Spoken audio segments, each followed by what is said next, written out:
What's up, riders? This your boy Trent, better known as Alex Kane, also known as Uncut. We're here today at Welborn Musclecar Museuem, and gonna show y'all these cars, man. I ain't gonna hold y'all long. Y'all know what it is. Ride. It's been in his basement for 15 years, so he want to get rid of it. We give him $10,000. But we shut this motor off right here and had it totally redone. And it cost $35,000 to get it redone. But the key to it is you take $35,000, you take $10,000, that ain't jack. We sold a 426 Hemi, we had 3 of them. We sold one of them for $220,000. You cut up. Ain't nothing you can do with them. But look at them, that's it. But they'll run, they fixed it so they will run. So what they did was, they put a 110 electric motor right here. They put a 110 electric motor down on the drive. And the reason they done that, so, you know, at the school they could plug this up to see how it runs.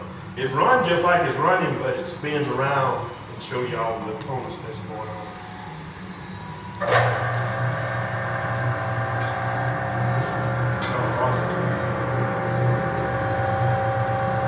See, it show you the valve be moving, the crank be moving, all this stuff be moving. Your pistons even moving in.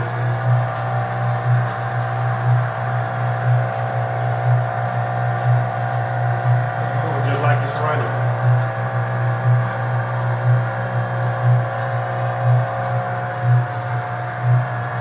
So you see your valve moving.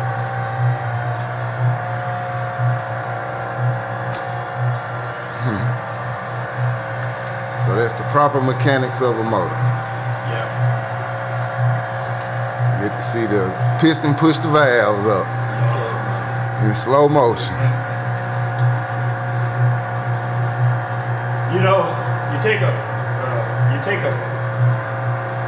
440 and you take a 426 Hemi. The reason the 426 Hemi is so much stronger and stouter than the hemisphere's heads on it. You know, 426 Hemi. You take a 426 Hemi, the piston goes all the way up in the head. You know, the way the piston is cut, it goes all the way up in the heads right there. That's the reason it's got a rock on each side. What it is the valve, you got the intake here and you got the exhaust here. So the piston goes all the way up here. While your regular motors, the fire goes straight across. But on your Hemis, they go straight down on the top of the spark plug. They fire directly in the center of the piston. That's the reason they produce so much horsepower than your regular motors. Because of it, the way the head is designed and the way the piston goes up into the head. It goes all the way up in now. It's a one that don't touch, but the valves come down on the side and just like this right here. While these right here, you know, you got an intake and you got an exhaust. You know, they side by side. And then your fire, it shoots straight across the plug. So while this right here shoots direct in the center, so it bursts out like this here. Well, this got to shoot across and try to ignite like this. But where it's shooting across, it's not got enough to really make it ignite that much across. So it just got to fire, you know, shoot one out like this right here. But like I said, these right here, the valves come down like this on down. Well, these right here, they go down, and you notice this like a flat top. Well, this right here, well, it's got a dome like on there. And that's the reason that piston is cut like that right there. It's cut on the other side the same way. Cause that valve there come down and that other valve on that side come down. So they both come down just like that right there when the piston comes up in there. In your 440, this is what they call this right here, the 440 sick pack. And when you see somebody holler sick pack means it's got 3 carburetors on there. Sick pack means a valve, you know, you got 1, 2, 3, 4, 5, 6. That's how you sick pack. That's how they come up with a sick pack. All right, your 426 Hemis, all 426 Hemis got 2 carburetors. They got 2 cars, so they got 8 valves. So this is your two carburetors set up on the 426 Hemi. So it have to have a whole lot more fuel because of this, the way the intake and the exhaust and the heads are designed, so it have to have more fuel in there. So that's the reason. The only reason they built the 426 Hemi is because of NASCAR. That's the only reason they built it, because of your 440s, your 383, your 440s couldn't stay out there them 500 miles. They were blowing up. But they built these motors right here so they would take that 500 miles. And they did a lot of things different. You know, like on your rods, on your regular motors, your rods, your mains and stuff bolts to the, you know, they comes up this way in bolts. On the 426 Hemi, they also bolt that way too, but they also drill and bolt them on the side too. Like the LS engines of the day. So they try to make it stouter Right. on your bottom end. Like the Chevrolet, they always want the 4-bolt main. These already come with the four bolts. Or just got the 2. They 4-bolt here and 2 on the side. I got you. Really, 6, yeah. like a 6. Yeah. So that's what they did on them right there. Cause see, you got this come on this side, and you got these come on this side, and then you got the 4 up under here. Yeah, about 6. Yeah, 6. So they could stay out there and run them miles, Right. and not have no problem. Well, these things right here, you can't. A 440 383 can't take a whole lot of abuse. Right. They just can't take a whole lot of ribbon. They just like a 396. You know, a 396 can't take a lot of hard ribbon because it'll turn the main right quick. Same thing with these damn things right here. They'll turn the main. Same way. They'll turn them quick. Yep. It's just the way it's designed. It just wasn't designed For the to high stand that output. long. Yeah. They was really built, these were really built for like a quarter of a mile and then get out of it. They weren't made to stay out there on that interstate for a long period of time. What these right here were designed for that right there. Right. Yeah. What we got right here is, this is 1970 Cuda, that's a 1970 Challenger. And the reason I put these 2 cars on here, just to show you the difference in a Plymouth versus a Dodge. That's a Plymouth, that's a Dodge. That's what they made back in. Both of them is 426 Hemi 4-speed cars. That car right there is worth about $500,000. That car right there is worth about $1 million because that was a movie car. Played the movie basketball.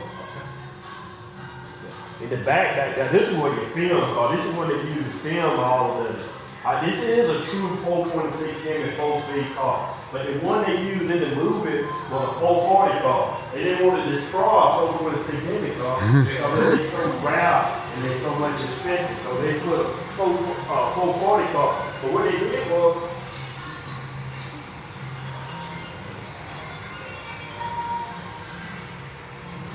hello? Yeah, I'm doing that.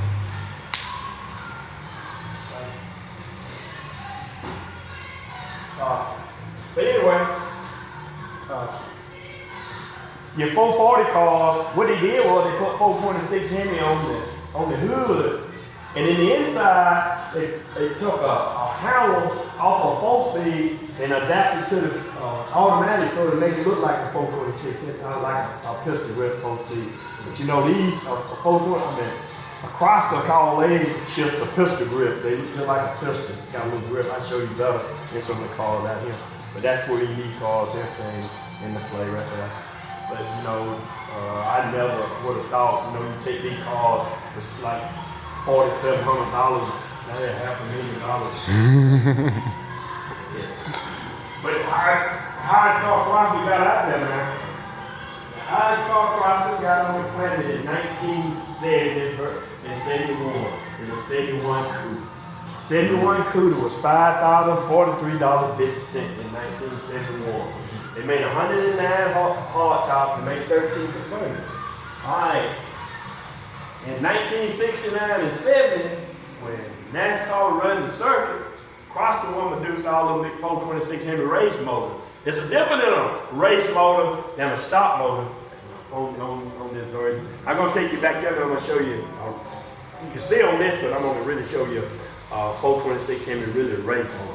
But anyway, a race motor, Chrysler, when NASCAR ran the circuit, Chrysler one produced all the race motors that they went around the track with. So when NASCAR banned the wing car, banned the 426 Hemi, Chrysler was stuck with all the motors. So they just put them back in a warehouse and left them. Since 1971, with the end of your muscle car, end of your 426 Hemi, Chrysler decided they would pick a car to do this with. So they picked the 71 Cuda to do it with. So they made, like I said, they made 109 hardtop, made 13 convertibles. Okay, you take $5,043.50. Reason they didn't make but 109 and 13 is another reason. If you got a 71 Cuda and it's a hard top, numbers matching 426 Hemi, they selling from $1 million to $1.3 million. If you got a 71 Cuda that's convertible, they selling from $3 million to $6 million. Okay.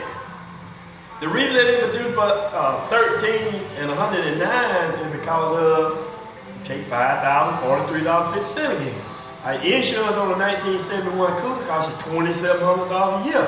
So within 2 years, you got more in the insurance than you get for the car. So that's the reason they never do. But the other thing is too now, you remember I said they made 109? They made 108 just the light.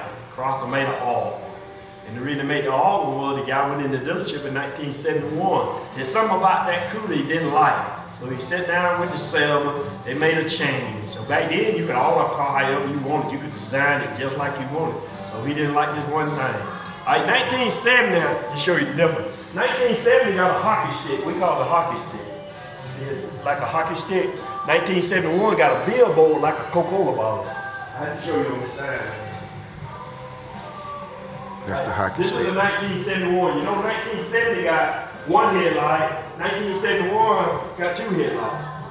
The other thing is 1971 got the gears in the fender right there. Well, 1971 got the gears in the rocker panels down there. Okay. Yeah, they put the gears in the rocker panels, so then you move them up, put them in the fender. Okay, the guy went in the dealership, he didn't like that black billboard right there.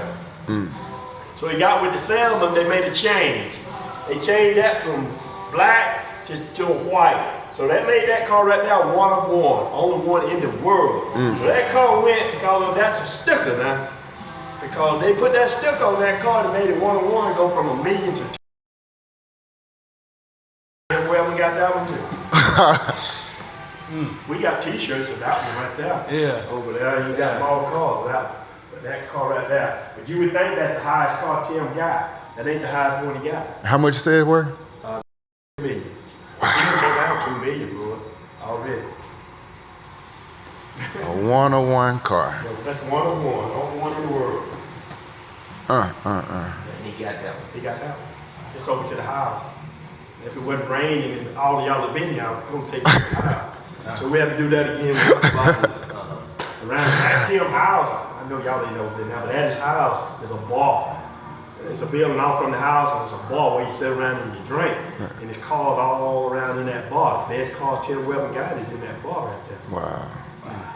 You go out of that bar, you go down on the bottom of it, the theater. And you come out of the theater and go into another room, and it's a wine cellar, $700 wine. Wow.